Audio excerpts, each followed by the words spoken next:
Alrighty, it is another beautiful day out here at the Rad Ranch. If you notice, the white car is still right there. That's because I pushed it out of here because it doesn't run all the time yet. So it's got a fuel leak, so I really don't want to get it hot or anything because I don't want it to start on fire. So I'm going to pull the carburetor off of it today. And we go over to Charles' house today because it is Sunday and that's the normal ritual. I'm also going to take Will's carburetor with me, and we're going to take them both and put them on his rotary truck, which is super easy to change carburetors out on. And we're just going to fire them up on there, make sure they work. He's going to fix the fuel leak on that one, and then I'll put it back on that car. So that's kind of going to be a nightmare, but it's at least decent. So I haven't decided yet if I'm going to leave it there until I get it fixed, because I can still get around it, or if I'm going to move it over here, but it'll probably stay there. So we are getting ready to crank this FD up in the air. So focus, come on. Alright, just a little bit of the lowdown. Basically just a street car. It's got AC, coilovers, stock brakes, wheels, feed fenders, and all sorts of cool stuff that I don't really know about as far as body modifications, because I'm not an FD guy. So it does have the 99 front end on it, which is cool. So basically I need to get this thing up in the air. From what I've heard, you don't have to drop the subframe to get the oil pan out, but I do need to take the engine mounts off, so I'm going to have to lift the engine up a little bit while it's in there. So I guess we should look for some pickup points. So I can see one. Oh, perfect. Pickup point here, pickup point there on the back. Awesome. Awesome. Good thing they left those on. So we're going to go ahead and I'll pull the strut brace off. I'm going to put a chain on there, and we'll get the engine hoist set up here after I get the car in the air. So once the car's up in the air, we'll set the engine hoist on there, put a little bit of upward tension on it, and then I'll pull the engine mounts out, and then I can drop the oil pan from there. So the engine mounts are much like a FC, where they, at the back of the motor on the rear iron, they go through the oil pan. So you got to take those out to drop the pan. So let's get cracking.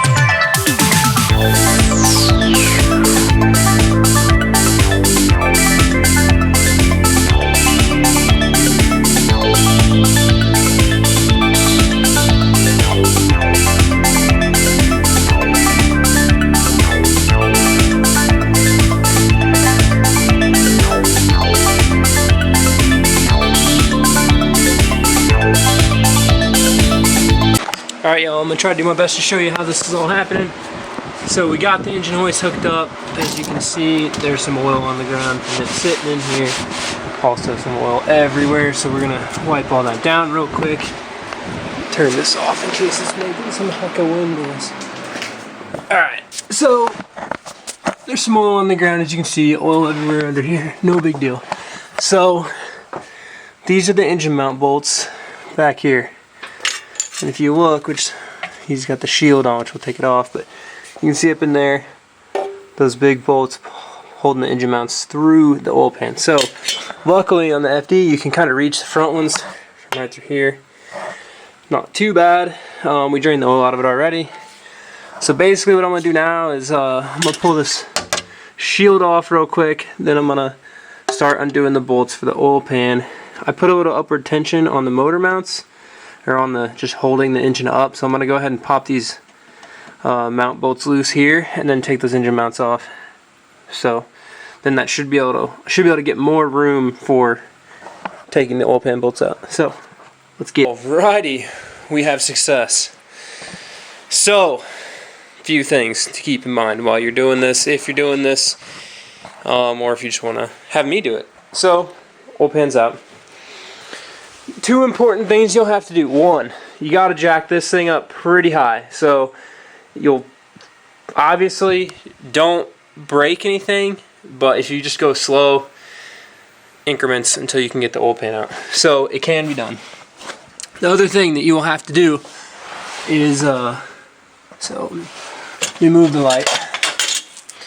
Alright, so the other thing you'll have to do is take the pickup tube off. So I had read somewhere that somebody was able to do it without taking the pickup tube off. I found that with the pickup tube still in there and the transmission in there, silicone on the transmission. Anyways, with the pickup tube and the transmission, you couldn't get the back of the oil pan high enough to get the oil pan out of here. So how I did it is, so this is the front of the car, back of the car.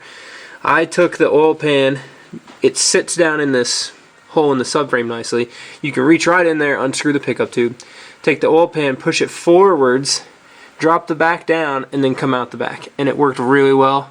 I will say it was kind of hard fought, but I've never done one of these before. So I've done it in my FC, but I've never done it in this.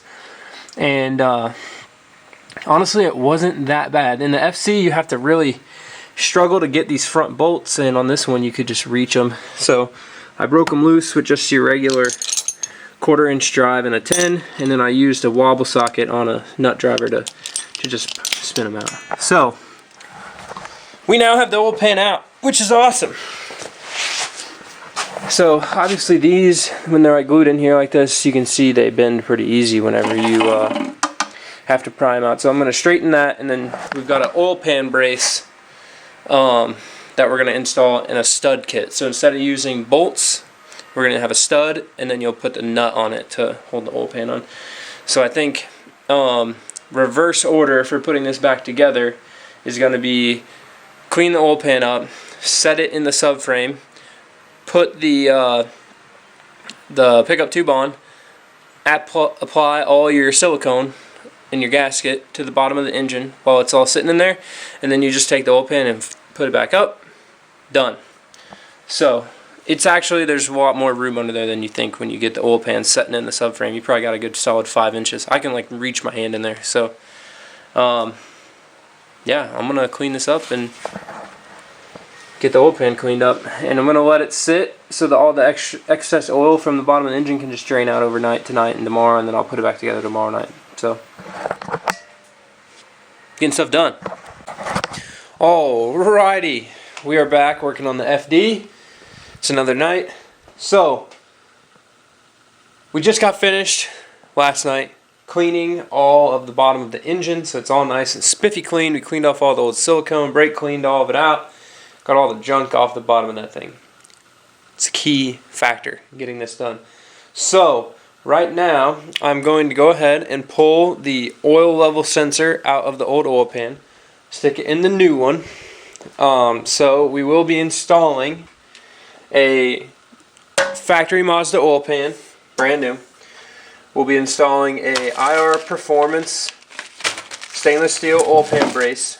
So that's this guy. One of the super nice things about this oil pan brace, you see all of the little slots in there.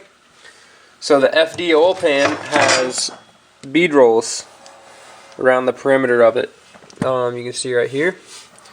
And this oil pan brace accounts for that, which is awesome. So some of the other ones I've seen for FCs, for SAs, for first gens, whatever, don't accommodate for the edges like that. They just are a flat one that smashes it in. So this oil pan brace also comes with a fresh set of bolts for the engine mounts, as when you add the brace, it makes it thicker, so the stock bolts won't work.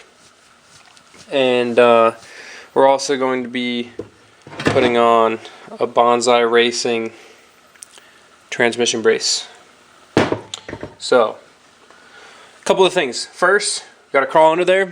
I'm going to get the studs put in, or I guess first I'm going to pull the engine, raise the engine back up, make sure I can get the oil pan in. Then I'm going to put all the studs on, put silicone in, put the oil pan up in the subframe again, mount the oil pickup tube, put the oil pan on. So one of the key things we're going to do tonight, is when we put the silicone gasket on here, the gasket maker, and tighten this down, you don't want to tighten it super tight right away, because that's going to push all the silicone out and then you'll have nothing to seal it. So I'm going to put this on, just barely snug everything up, and then tomorrow I'll come back, tighten it all the way down, put oil in it, we should be good to go. And then I'll put that trans brace in once I get the engine mounts back on. So just because I don't want to disconnect it all, at one time. So, with that, let's get under the car.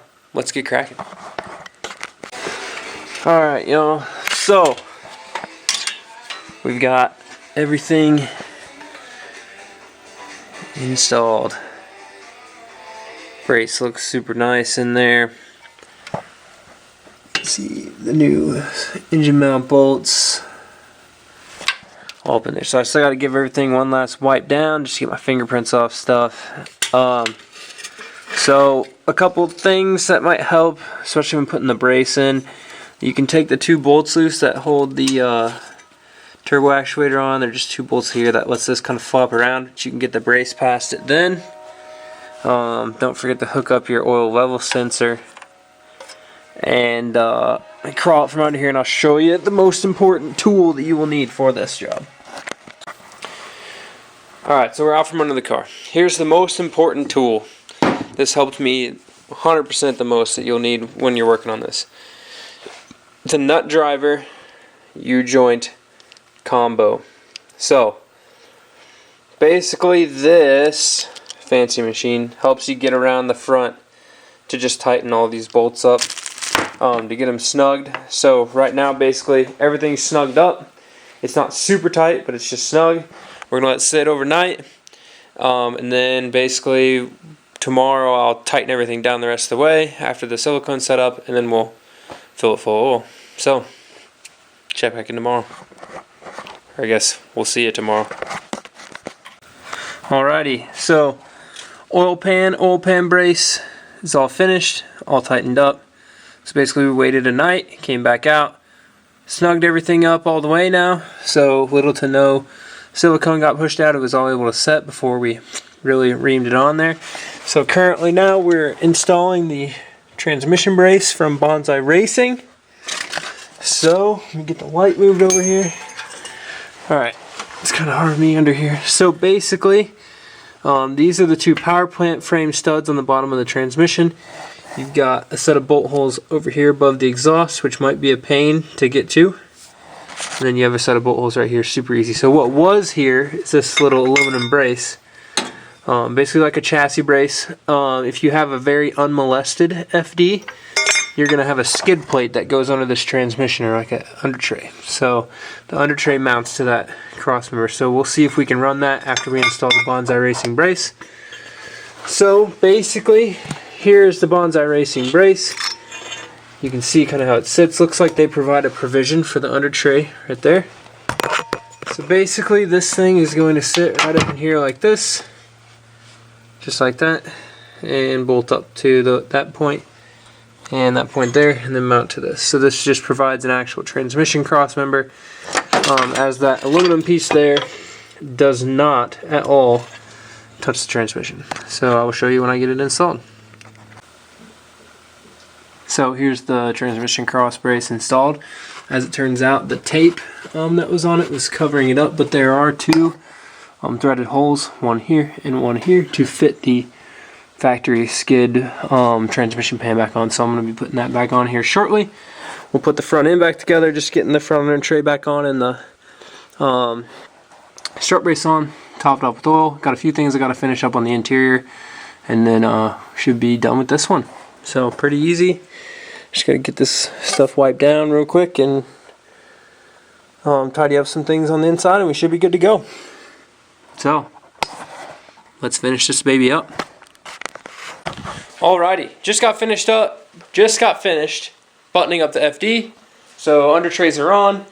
Everything's good to go. The transmission crossmember is installed. One thing to note, the tools you'll need to get that transmission crossmember installed: 12mm end wrench. You'll need this side. Make sure it's ratcheting, otherwise you're going to be there for a while.